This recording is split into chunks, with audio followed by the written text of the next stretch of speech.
to be with us, within us, and they keep their identity, but their peaceful identity. There's a lot of outrage here in this community, as you can tell. This is a place where there are perhaps a handful of murders every couple of years, and now 6 people are lost. A lot of them are immigrants. There's a university in that area that's nearby that's attracted a lot of students from North Africa, for example, where we believe some of the victims came from. But today, a day of mourning, a day of grief, and a day of coming together to support the Muslim community, not just here, but across Canada. There's a feeling that this affected the entire country. As I said, the Prime Minister, Justin Trudeau, has been very outspoken about all this. He addressed Parliament earlier today, and we believe that we know he's coming to Quebec later this evening, and there's a lot of speculation that he's going to be coming here again to attend a rally that's expected to have many thousands of people right here in the square in this area in front of the mosque. Kate? All right, Ron Allen up in Quebec City. Ron, thank you so much, and we'll keep an eye on all of that, of course. Just ahead, a view from Capitol Hill. I'm going to be joined by Republican Congressman Walter Jones to talk about President Trump's executive action on immigration, his opinions on the order, the way it was rolled out, coming up next. As farmers, we've seen almost everything, so we know how to cover almost anything, even a truxicle.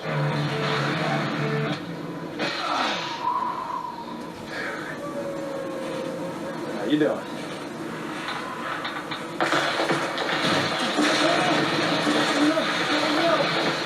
Saves us some drilling. And we covered it February 14th, 2015. Talk to farmers. We know a thing or two because we've seen a thing or two. We are farmers. Bum, bum, bum, bum, bum, bum. Everything your family touches sticks with them. Make sure the germs they bring home don't stick around. Use Clorox disinfecting products, because no one kills germs better than Clorox. Complete presents Sugar Shield. Sugar is everywhere. And Crest Complete has a sugar shield to protect teeth from sugar found in everyday foods. Crest Complete, shield your teeth from sugar. So sugar may visit, but it's not sticking around. Boost. It's about moving forward, not back. It's looking up, not down. It's feeling up, thinking up, living up. It's being in motion, in body, in spirit, in the now. Boost. It's not just nutrition, it's intelligent nutrition with 26 vitamins and minerals and 10 grams of protein, all in 3 delicious flavors. It's choosing to go in one direction, up. Boost. Be up for it. Your paycheck. Your family depends on it. But if something happened to you, you need life insurance. And chances are SelectQuote can get it for you for under $1 a day. SelectQuote found Alec, 38, a $500,000 policy for under $23 a month. SelectQuote found Kenesha, 37, a $750,000 policy for $19 a month. SelectQuote's secret? They impartially shop a select group of highly rated companies like these for your best rates. Give your family the security it needs at a price you can afford. Since 1985, SelectQuote has saved over 1 million families millions of dollars on life insurance. Call now, 800-772-8600. Or go to SelectQuote.com. Discover what over 1 million families already know. We shop, you save. Senators Lindsey Graham and Ted Cruz. Okay.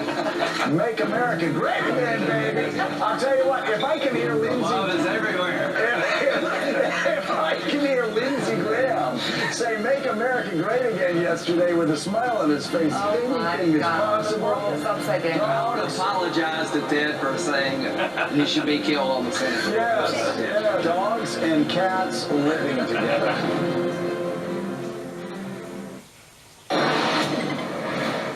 Back now, talking about the latest developments in President Trump's executive order on immigration. Joining me now, Republican Congressman Walter Jones, Jr. of North Carolina. Congressman, thanks for being with us and making time.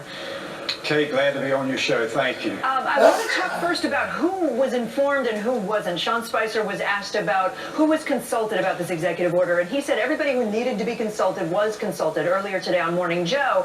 But our investigative unit here at NBC reports that the order did not go through the standard interagency process that would normally happen, to go through, all the various departments to let them know about it. DHS, for example, we're told by the New York Times reporting that the Secretary of Homeland Security found out about it as he was on a conference call, and somebody said, oh, he's signing it right now as we speak. We just learned the House Judiciary Chairman and the House Homeland Security Chair, your colleagues, Republicans, were not consulted ahead of time. Was this all mishandled? Well, Kate, that's what disappoints me. I've known General John Kelly, now Secretary of Homeland Security, since he was a colonel in the United States Marine Corps, and I could not believe that a decision would be made. I'm for a strong vetting program. I think most members of Congress are as well. But to your point is how this process worked without Congress having any role at all, or any advice or any ability to themselves look into whether our vetting system is working or not working. And I think that's what has created so many problems. And then when I found out that John Kelly, Secretary of Homeland Security, General Kelly, who I have the utmost respect for, was really not even told about this to the very end before the decision was rendered. And just to be clear, were you told that by internally on Capitol Hill, or are you learning that from the media? Well, both. Okay. to be honest about it. Because we haven't been able to confirm exactly when he found out. As we say, the New York Times says it was very late in the process. Well, to me, Kate, somebody like John Kelly, Secretary of Homeland Security, when the president started thinking about this might be action he would want to take, I think he should have gotten John Kelly in his office and had a conversation about the pros and cons of a presidential order. Let me ask about the substance of this, because you mentioned that you're in favor of vetting. Obviously, terrorists have entered this country. We've had attacks here on U.S. soil, but if you look at the recent attacks, the major ones, none of those people came from the 7 countries that are now being singled out, at least for the first few months here. If the objective is blocking anyone who might become a terrorist, is the order targeting the right places? Well, Kate, that's why, again, I go back to the point. I really think that the Congress has a role to play in this to make sure that we've got the best vetting system that is possible.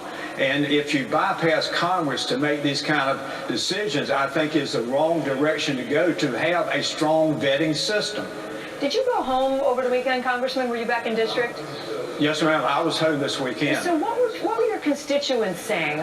You're a Republican district. You've been in Congress a while. What were people saying about this issue and the flurry of activity last week?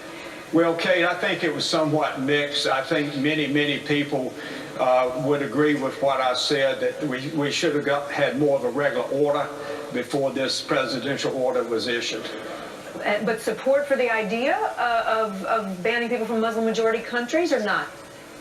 Well, it's like me. I was one of 3 members of Congress, Thomas Massey, Stephen Lynch. We worked 3.5 years to get the 28 pages released about the 9/11 attack, which showed that the Saudis were primarily responsible for that, yet they're not on the list. So you think Saudi Arabia, in your opinion, should be on that list? I think so. And what will you be doing then in Congress now to try to make changes? Democrat Chuck Schumer is saying he wants to propose legislation to reverse the executive order. He doesn't have the majority. Your party does. What will you do? Well, I'm waiting to see. This is our first day back this Monday, and since the news broke this weekend, and I imagine that we will have a conference tomorrow to discuss this.